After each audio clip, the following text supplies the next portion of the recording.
Lesson lesson number 75.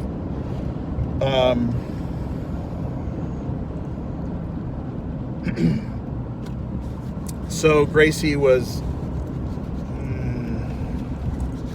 let's see, Noah was probably 12. I'm going to say Gracie was 12. So Gracie is 12 and Noah is 6.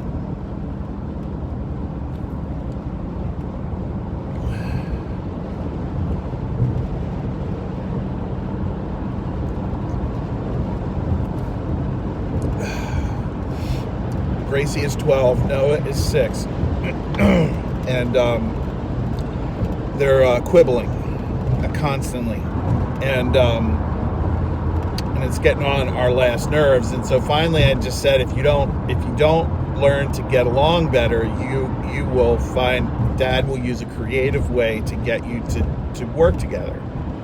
They didn't, and I took them outside and I gave them one leaf rake. Gracie had to have one hand on the top of the rake, and Noah had to have a hand on the bottom of the rake.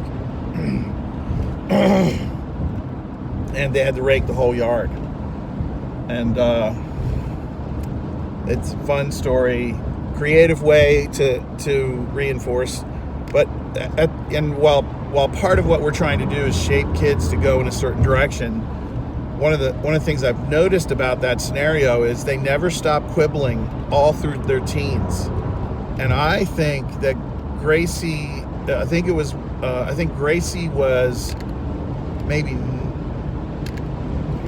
21, and Noah would have been 17.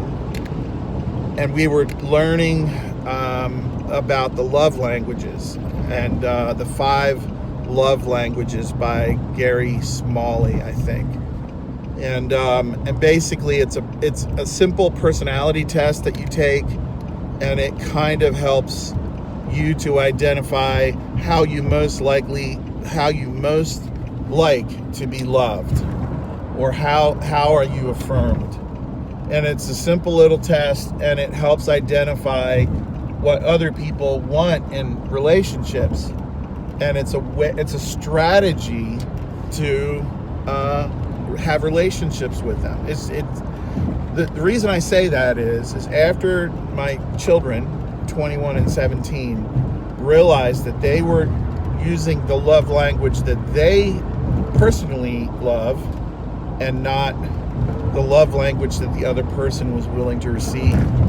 And when they realized it, they actually wept, because they realized that they had wasted so much energy in relationships on that. And so as a parent, part of the bonding experience, part of the nurturing experience, is that I want to set them up so they have the best connection. And so teaching love language from the beginning in simple ways is helpful. And the 5 love languages are touch, words of affirmation, gifts, acts of service, and words of affirmation. I think I might have said one twice, that gifts. Anyway, just as a side note, it really here's a great example of bonding and nurturing.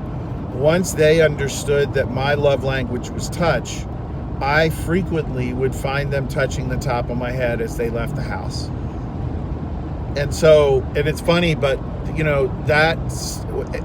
so I think the other really interesting thing about bonding and wanting intimacy with with your offspring, one of the things that's most interesting about that is it could be that you both are using the wrong love language.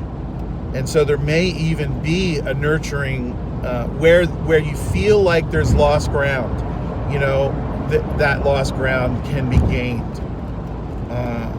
And remember, as you are going, it's been a process to incorporate the love languages into our family. I'm not sure that I even have to the extent that I want, but I think it's a valuable tool for families in nurturing.